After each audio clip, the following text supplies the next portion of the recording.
Ну, в продолжение нашего предыдущего рассказа, сейчас я хочу такое интермеццо сделать о том, как был очень интересный суд. Ну, суд, который велся против газеты за то, что там публично осуждались различные неприятные проявления интимной жизни людей, скажем так, чтобы нас YouTube не забанил.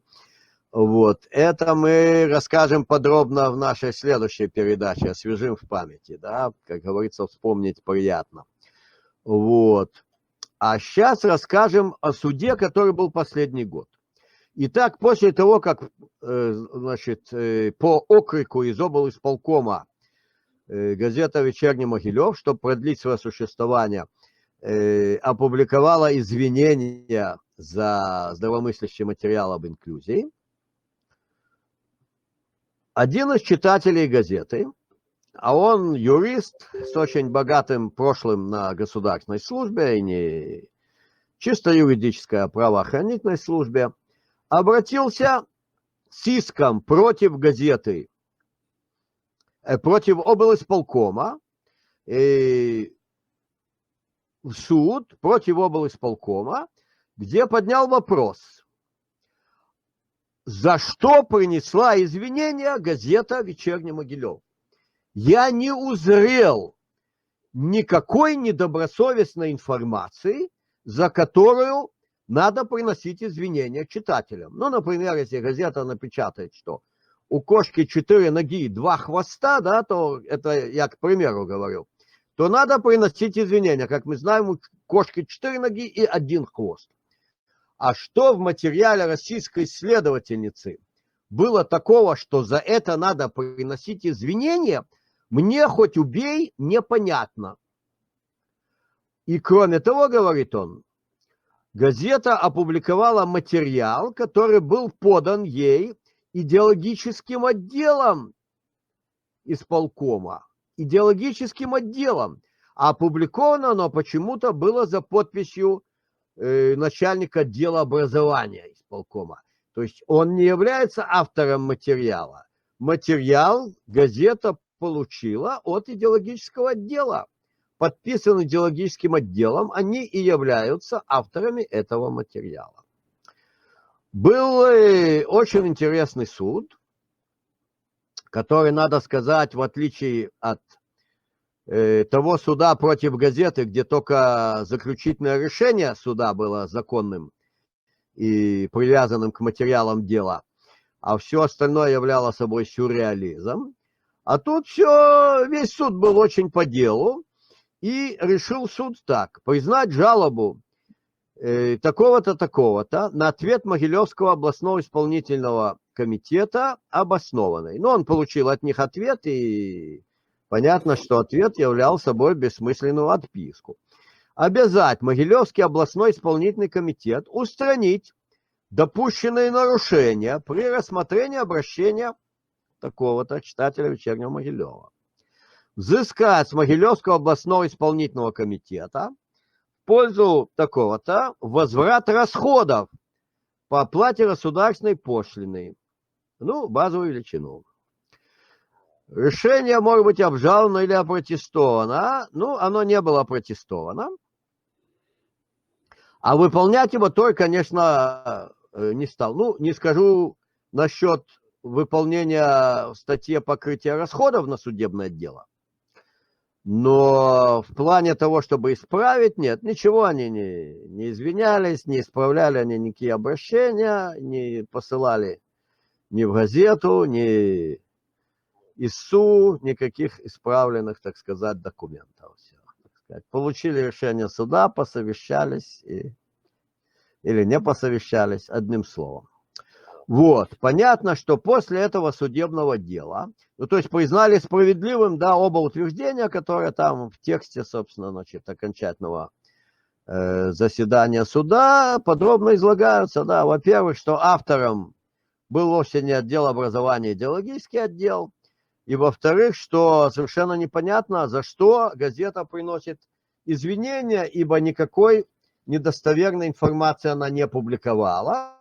Ну, а сказать, что это так она решила, ну, это никак нельзя, потому что газета получила письмо от уважаемого облисполкома, где ей предложили это дело опубликовать. Ну, то есть инициатива от газеты никак не исходила, а из облисполкома. Суд признал все эти претензии обоснованными. Понятно, что после этого любви у облисполкома к газете не прибавилось.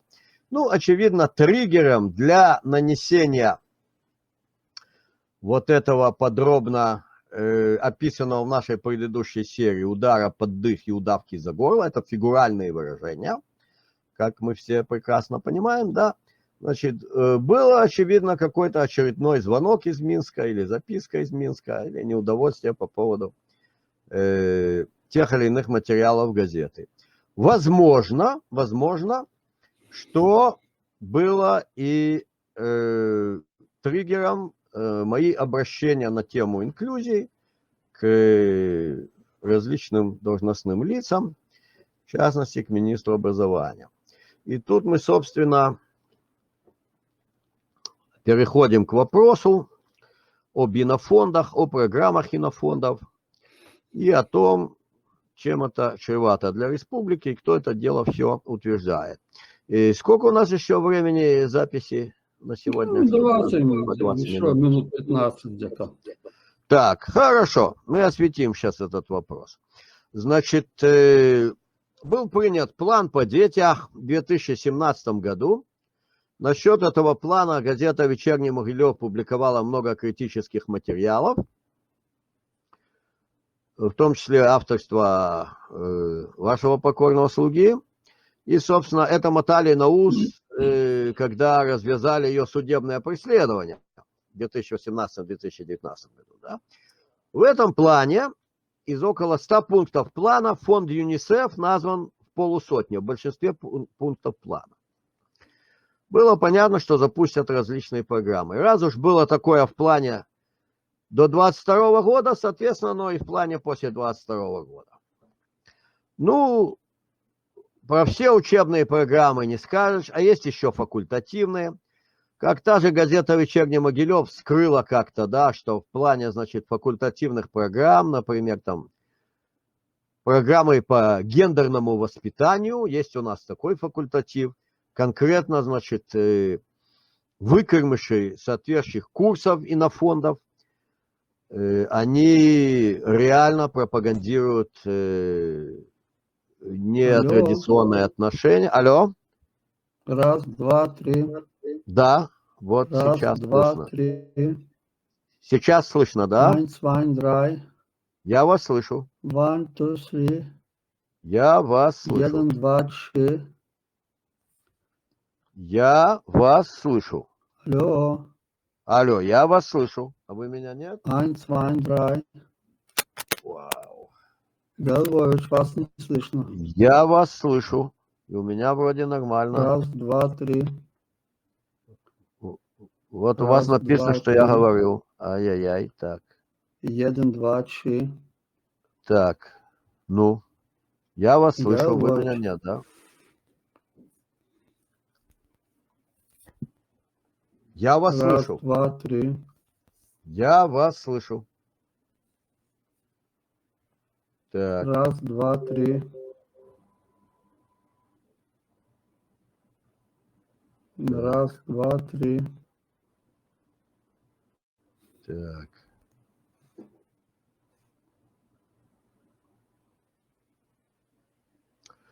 Я вас слышу. Вы меня слышите?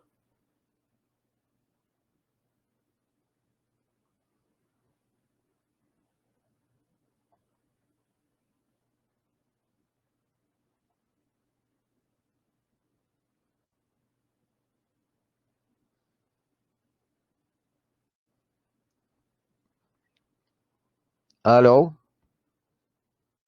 Алло. Вы меня слышите? Да.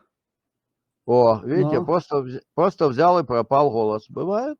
Да. Просто взял, пропал. Вот, я вас слышал, а вы меня нет, да? Угу. А сейчас вы меня слышите, да? Да. О, видите, а запись идет. Ну, пусть идет дальше, будем резать. Хорошо. Значит, конкретно выпускники инофондов пропагандируют все то, что пропагандировать не надо, в рамках факультативных занятий. А факультативные занятия, их содержание, оно на сайте Министерства образования не обозначено, просто обозначен предмет. Ну и вот была статья об этом как-то в той же самой газете «Вечерний Могилев», что некая молодая дама, она выступает с такими-то откровениями на эту тему. И спокойно об этом рассказывает женщине, которая потом об этом написала в газете «Вечерний Могилев». Вот. Это все влияние инофондов. Но тем временем раскручено было на всю катушку с 2017 года вот эта самая инклюзия. Повторю вкратце.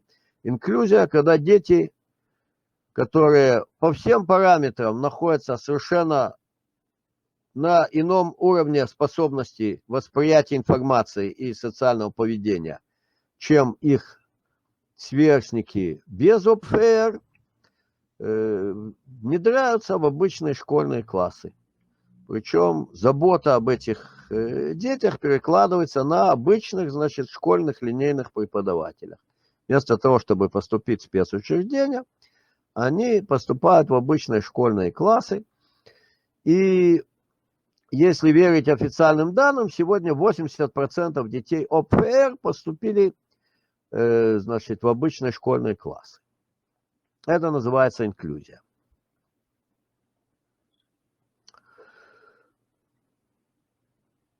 Надо четко себе представлять, что инофонды, такие как ЮНИСЕФ, ЮНФПА, ВОЗ,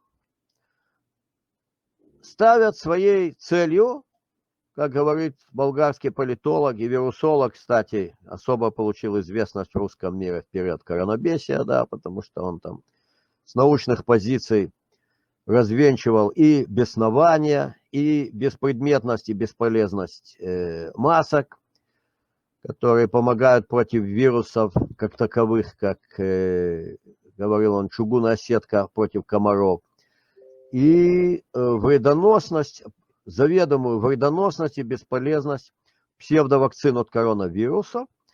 А в научном плане это все очень подробно расписал в своем фундаментальном труде полковник РХБ войск РФ Михаил Супотницкий в книге «COVID-19». И вот Пламен Пасков говорит, что задачей, собственно говоря, задачей глобофашизма, задачей глобальных фондов – это депопуляция, которая достигается деиндустриализацией, денационализацией, то есть поглощением суверенитета национальных государств, то, что уже осуществлено в рамках Европейского Союза, да, то, что пытались сделать с Грузией и обломались, то, что пытались сделать с Белоруссией и обломались. И дебилизация, деструкция систем образования. Вот. Задачи глобальных фондов во всемирном сокращении населения были очертаны еще Генри Киссинджером в своем знаменитом докладе НССМ-200 в 1972 году или в 1974. В 1974, да. Вот. Я обращался к ректорам Иньяза, военной академии, ну, письменно, обычным письмом, может, оно до них и не дошло, и скорее всего, да, и к декану ФМО, уже новоназначенному после Шадурского. Совершенно жизненно необходимо перевести этот доклад на русский язык. И мы увидим там все знакомые названия всех этих фондов, да, и Всемирный банк, и ЮНФПА, и ЮНЕСКО, и Всемирная организация здравоохранения, и ЮНИСЕФ. Все они должны выступать агентами по сокращению населения в мире. Они выступают. Причем, если это открыто писал Киссинджер в 1974 году, когда Советский Союз, так сказать, еще был, никто не знал, что уже там процесс пошел, да, и уже внедрены там люди, которые будут осуществлять развал. Вот. Значит, так можно себе представить, как они сейчас на всех парах эти задачи исполняют. Причем столь ретиво, что когда сейчас сменилась власть в Соединенных Штатах с власти партии демократической на республиканскую, то есть как бы вектор поменялся с глобофашизма на обычный империализм, да, то Соединенные Штаты вообще как-то уже дали задний ход из Всемирной организации здравоохранения после ее художеств в период ковидобесия, да, а союзное государство вот этот задний ход никак не даст. То есть понятно, что за этим стоят намерения деструкции системы образования, которая и осуществляется так, как подробно в моем докладе описано. А прикрывается это различными чудесными, прекрасными мантрами. И, естественно, будут ссылки на белорусское законодательство, например, что все дети имеют равные права на образование. Что под этим означает все дети, да?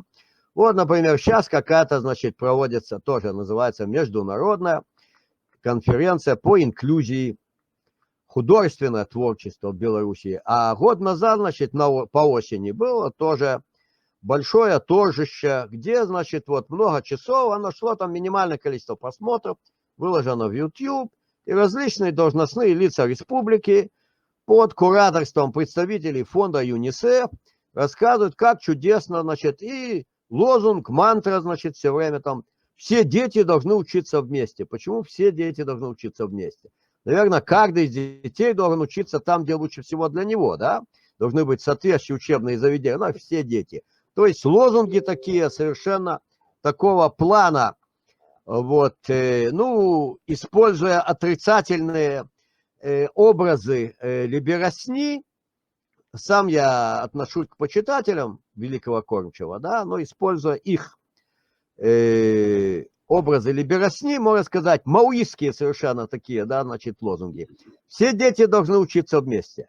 Какие все? Что значит вместе? Так, вместе, да, в системе образования государственной бесплатной Республики Беларусь должны учиться все дети применительно тому, чтобы был оптимизирован школьно-учебный процесс для различных групп детей.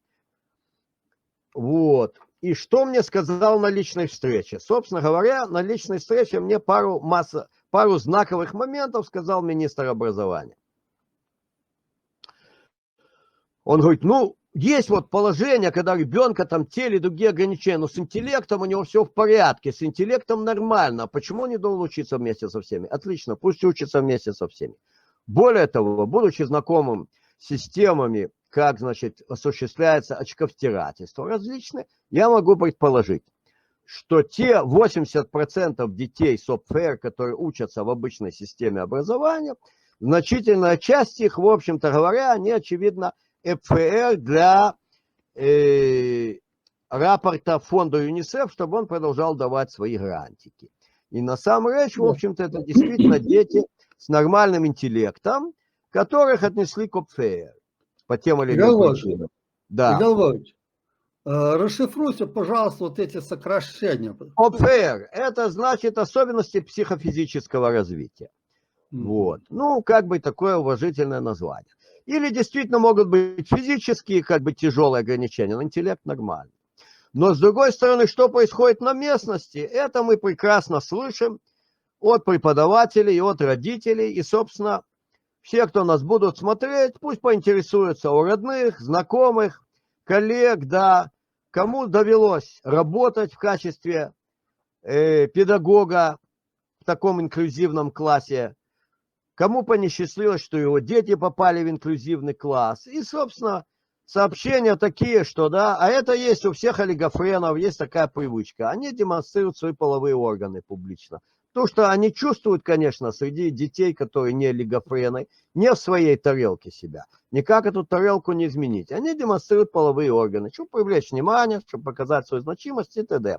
Понятно, что происходит деструкция школьно-образовательного процесса. Более того, происходит и тоже вот как бы это нам, аналитикам, да, ценностного гражданского общества, понятно. Оно непонятно рядовым людям, оно даже рядовым чиновникам непонятно. Скажем, расчеловечивание в рамках конкретных программ секс-просвета по курсу Европейского бюро ВОЗ, который предлагался белорусским школам, да, переведен на русский язык, но он, значит, формально не принят, не одобрен, да. Ну, там как надо учить, начиная с 6 лет анонизму, а с 7 лет рассказывать об однополых отношениях и всякое такое, да.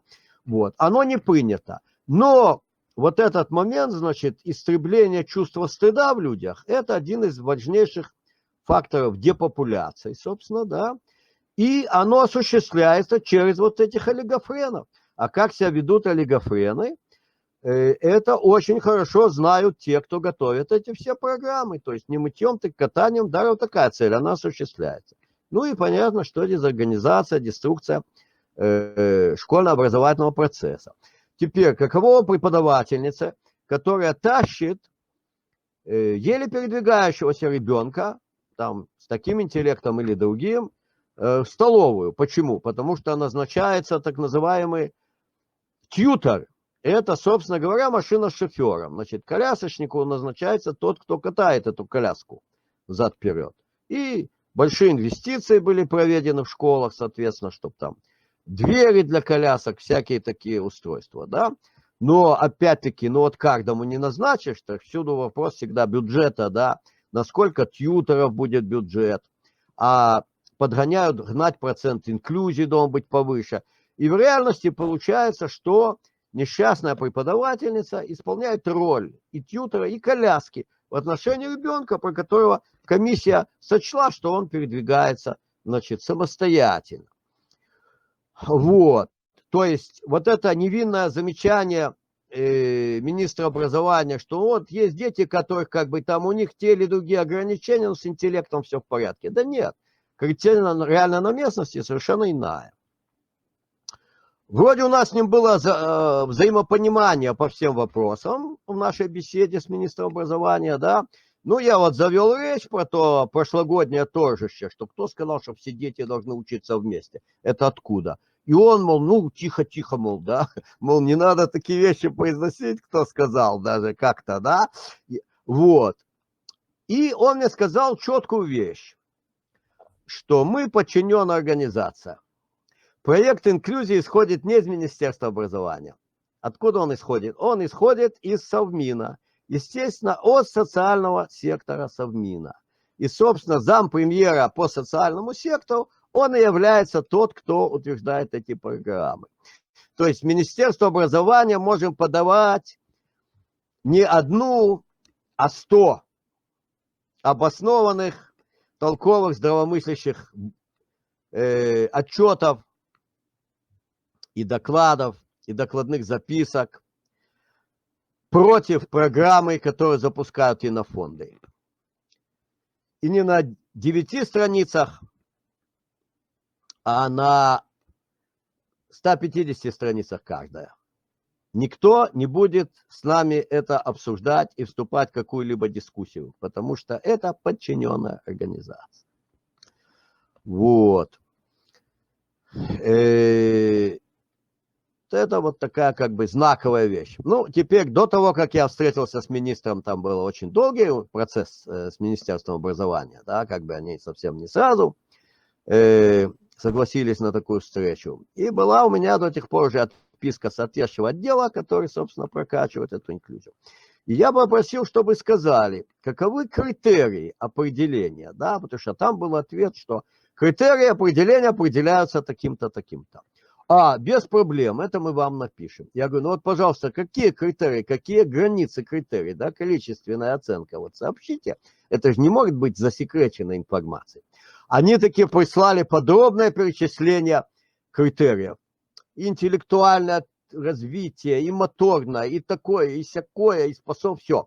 Но они просто назвали параметры. Конечно, никаких критериев для калибровки по этим параметрам, так вот, технически выражаясь, да, как определяется, например, способность к самостоятельному передвижению, кому дадут коляску, кому нет, вот такие моменты. Как определяется вот этот самый интеллект, вот это самое социальное развитие, вот эти все моменты. Как вот, ну расскажите, какие-то калибровки. Ребенок, который в состоянии то-то и то-то. Нет, понятно, что это не написали. Никто и не напишет, потому что оно решается в этих комиссиях исключительно для того, чтобы выполнить нормы инклюзии, а требуется все время повышения процента. Поэтому я говорю, что даже если есть определенное втирательство, да, и попадают в инклюзивные классы, чтобы показать, какой успех инклюзии, дети, которые, в общем-то, и без этого проекта, они бы учились в обычных школах, да,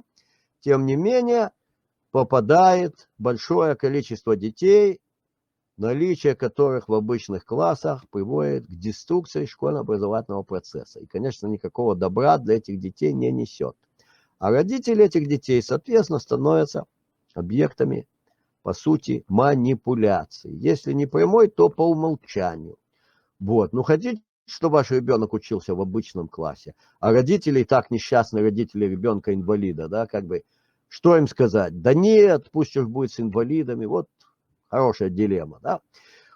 Так, значит, надо понимать, что инофонды никуда не делись. Все вот эти организации, всякие там экстремистские организации, куда входило слово гендер, не будем их пиарить, все мы их знаем очень хорошо, и всякие другие по защите кошек и собачек, и певчих соловьев, вот, и всякого такого, да, эти экстремистские организации успешно закрыты в количестве там тысяч. Но что самое прикольное, инофондам стало на Беларуси еще вольготнее. Почему? Так они тянули эти все организации на себе. Их надо было содержать. Откуда получали зарплаты все те, кто работали в этих НГО?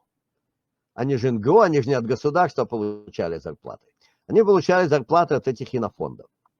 Ну, может, какие-то непосредственно на цветную революцию под полой, но в основном законы и зарплаты от инофондов. Сейчас с них свалился этот груз. Сейчас они работают чисто с дальним прицелом на депопуляцию, на денационализацию, на деиндустриализацию и на дебилизацию. Так, депопуляция, она уже в себя включает, деиндустриализацию тоже.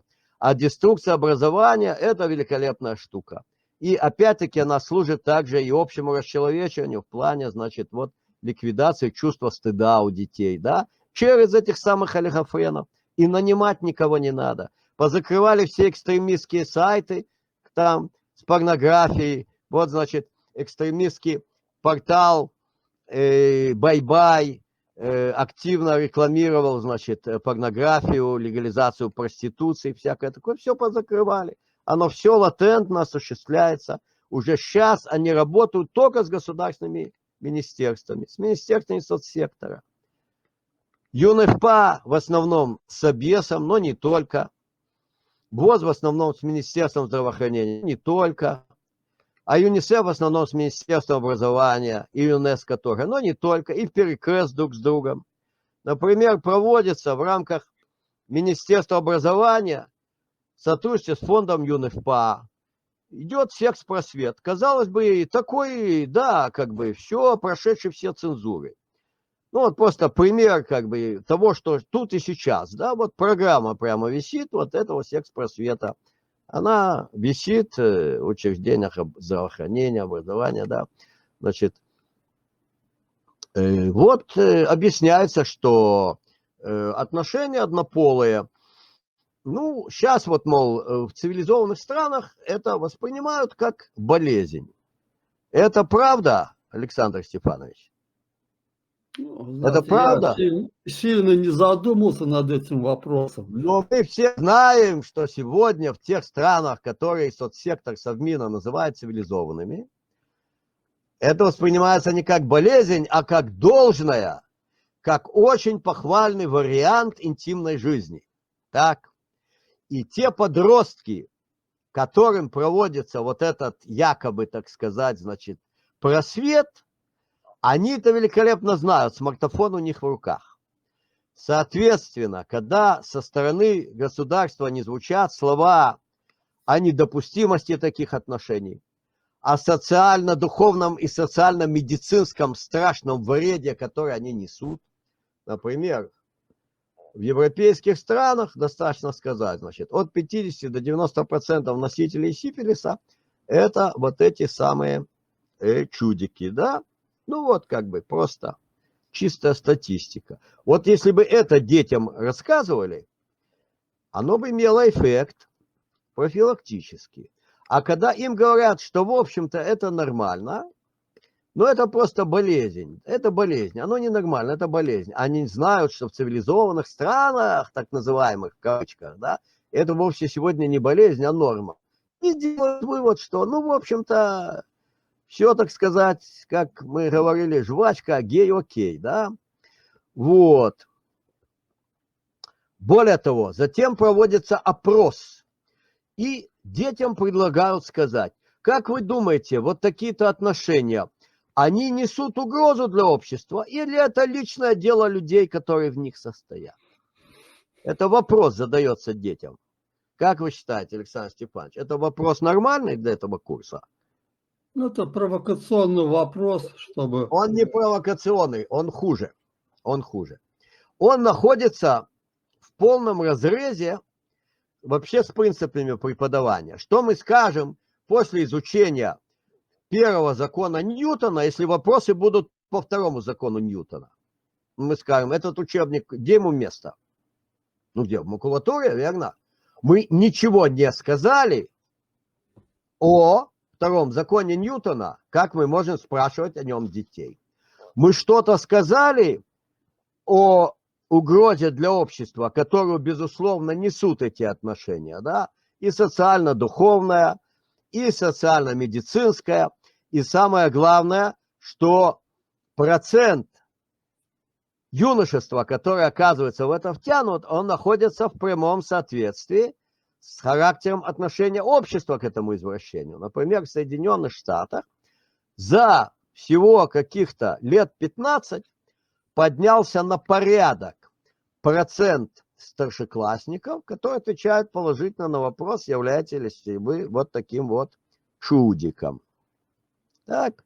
То есть налицо форменная социальная деструкция, которую в Соединенных Штатах, собственно, осуществляли в этом плане. Но Соединенные Штаты, они, собственно, Соединенные Государства в переводе с английского. Там есть очень разная внутренняя политика в разных штатах. Например, в 8 штатах до сих пор по законодательству запрещена любая позитивная или нейтральное освещение, значит, таких отношений публичное, да, перед детьми и подростками, скажем. Очень четкий закон, да, есть. У нас такого нет в Беларуси, что тоже всякие трактования порождает, о чем мы в следующей нашей серии по газете «Вечерний Могилев» тоже свяжем ее с актуальностью сегодняшней. Вот, значит, ничего детям не сказали о том, какую это угрозу таки являет обществу. И дальше их спрашивают, является это угроза обществу или личная проблема людей. Но они не услышали никого, давайте скажем так, кто бы говорил, что это является угрозой обществу, да? А это, в общем-то, достаточно официальная позиция все-таки у нас в республике. Например, есть такой исследователь, товарищ Авдонин в Институте стратегических исследований. Вот он подробно изучал как бы и экономические, значит, и мотивы поощрения этого капиталом, этих отношений, и какую они несут деструкцию обществу социальную, да. Но только такие доклады звучат на каких-то закрытых научных форумах, где пару человек посидели, послушали, где-то оно опубликовано, особо интересующиеся получили эти материалы, скажем, а так оно никому не известно. Вот, такой был интересный суд, когда читатель «Вечернего Могилева» получил свою пользу решения, так и не выполненное.